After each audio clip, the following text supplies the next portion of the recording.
Merci beaucoup, Lucille. Oui, je voulais intervenir assez brièvement, évidemment, parce que le temps est compté et il y a énormément d'interventions passionnantes. Je vais d'abord remercier La Nuit avec un moustique et Lucille, et j'aime beaucoup le nom de cette association, d'être présente aujourd'hui pour toute une journée sur cet événement à Fontenay. Je pourrais pas rester cet après-midi, il y a d'autres événements auxquels je dois participer, mais bon.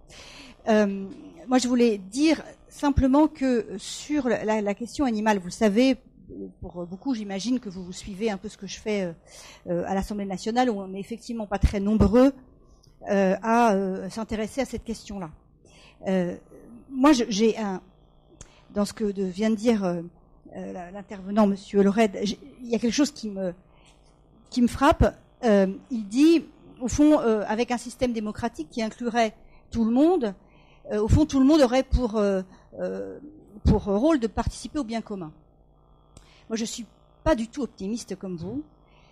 Je suis pas du tout sûre que les humains, les animaux, tout le monde, etc., ensemble, dans un système démocratique, au fond, est-ce que chacun aurait vraiment envie de participer au bien commun ? Dans le monde politique d'aujourd'hui, dans lequel je vis toute la journée, tout le temps, sincèrement, si le bien commun était notre ligne de conduite, je pense que, oui, ça saurait.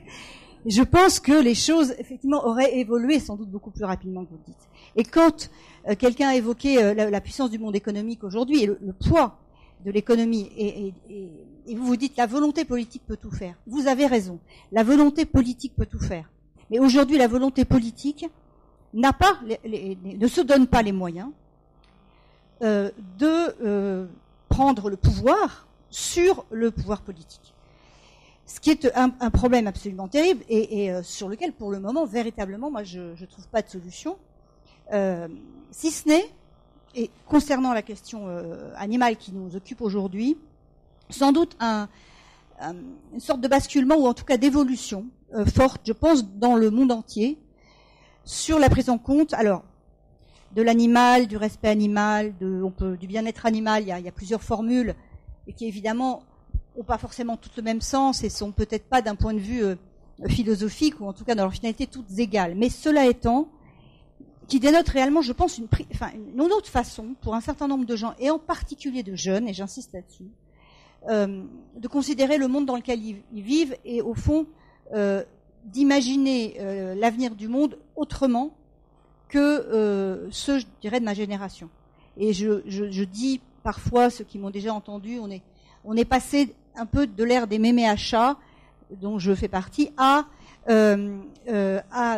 au fond, une envie de civilisation différente, avec une prise en compte de l'animal, mais qui est complètement différente. C'est pas seulement dans la question affective, mais aussi dans la dimension beaucoup plus large du monde dans lequel on vit, c'est-à-dire je ne vais pas manger de viande parce que je ne veux pas que des animaux soient tués pour me nourrir, je ne vais pas me vêtir, y compris avec des matériaux issus du monde animal parce que je considère que de la même façon on n'a pas à les tuer pour récupérer des produits qui vont nous aider à nous chausser, à faire des sacs, etc.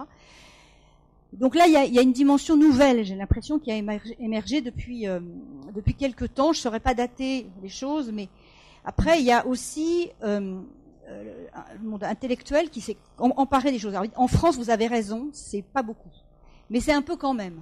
Et d'ailleurs, vous êtes là, enfin bref, donc il y a des choses qui bougent un petit peu. Alors, au niveau politique, quand vous dites que les représentants dont je fais partie du peuple, participent à l'élaboration des lois, il faut aussi être conscient que c'est le gouvernement qui fait la loi.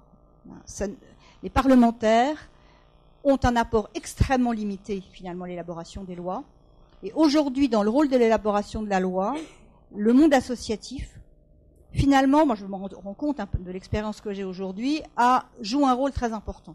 Et souvent est interrogé en amont des parlementaires. C'est-à-dire que moi, on va me parler de quelque chose après que le gouvernement le ministre concerné aura rencontré des associations. Et donc, souvent, les grandes associations nationales, les grandes ONG sont associés beaucoup plus en amont que nous. Et nous avons, nous, des marges de manœuvre assez limitées par voie d'amendement. Vous le savez, j'ai essayé d'introduire des choses. C'est extrêmement difficile. On a des avancées, on a des reculades. Voilà. Ensuite, pour conclure, je voulais juste dire aussi que moi, je suis écologiste. Alors, j'ai bien conscience que je sais que le parti écologiste, le parti EELV, n'a pas, ces dernières années, a un peu laissé tomber la question animale.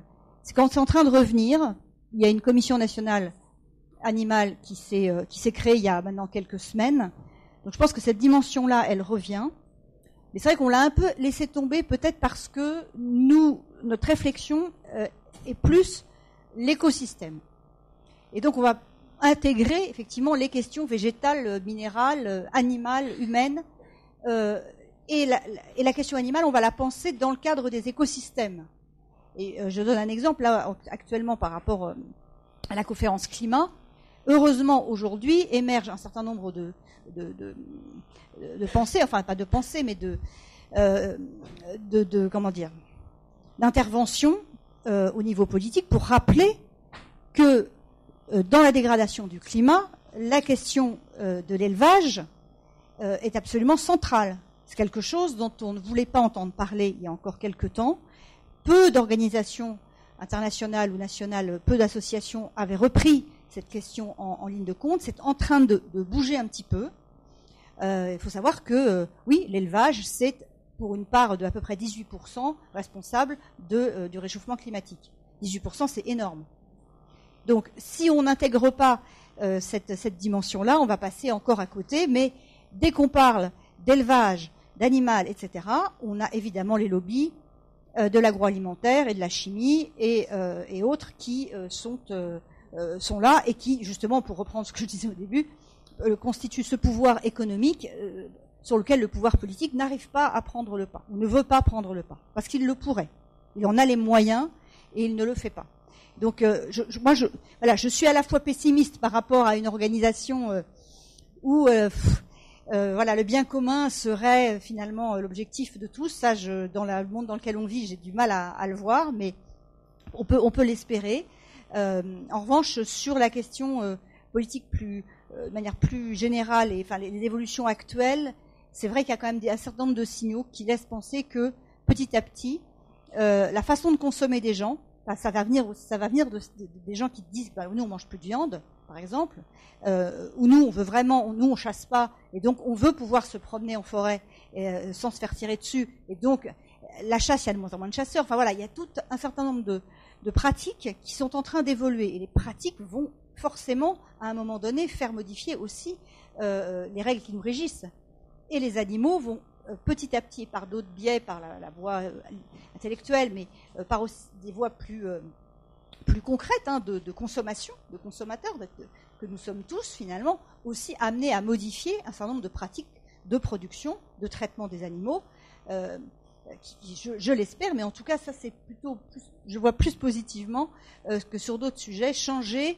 sans doute un peu la donne dans les années à venir. Mais c'est très compliqué. Ce que fait la maire de Madrid par rapport à la corrida, ça me semble essentiel. Nous, on se bat là-dessus sur la question des subventions, pareil, aux élevages de taureaux, mais c'est la même chose pour les delphinariums. Enfin, on pourrait reprendre pas mal de sujets sur les animaux un peu concrets sur lesquels on essaye de se battre. Mais les gens commencent à se poser des questions. Alors, à force d'en parler, à tous les niveaux associatifs et puis dans les assemblées diverses, si à Fontenay, il y a une élue, elle est la Fanny Brunet, qui est élue à la question animale. Donc c'est pas le cas dans toutes les villes, mais bon, ici, et c'est aussi grâce à elle que cet événement a pu avoir lieu aujourd'hui. C'est la première fois qu'on a un débat de ce type-là à Fontenay. Voilà. Donc il faut qu'il y en ait dans d'autres villes. Et il faut que ça essaime, parce que cette prise de conscience-là, elle est, je crois qu'elle se partage de plus en plus facilement.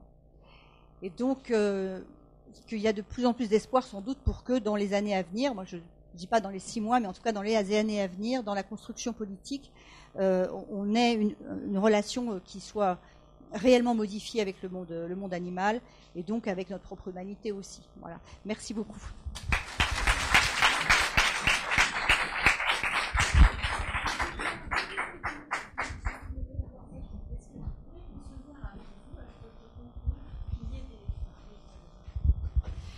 Je suis Catherine Bompard, présidente du Mouvement pour les animaux. Est-ce qu'on pourrait concevoir avec vous des conférences comme l'événement d'aujourd'hui à l'Assemblée nationale, régulièrement, du style une conférence tous les 2 mois sur différents thèmes, et avoir donc une salle qui pourrait nous être prêtée, et voilà. Est-ce que c'est possible avec votre concours, hein? Alors, c'est possible de faire des choses, bien sûr. Alors, on peut accueillir à l'Assemblée nationale. Après, il y a une question de taille de salle. Donc, ça pourrait être d'ailleurs avec une sorte de régularité dans des petites salles. Hein? Ah oui, de toute façon, c'est des salles où on peut inviter. Moi, en tant que je suis présidente du groupe d'études sur la biodiversité, mais je suis aussi coprésidente du groupe d'études sur la protection animale, et avec Geneviève Gaillard, hein, vous savez qu'on a un certain nombre de combats en commun sur ce sujet-là. Et non, on n'a pas la vie facile, mais bon, c'est pas grave. Mais on peut envisager de faire des choses relativement régulières. Oui, c'est possible. Simplement, je vous dis, dans des salles relativement petites, parce que nous n'avons pas, je vous dis, on est un groupe minoritaire à l'Assemblée.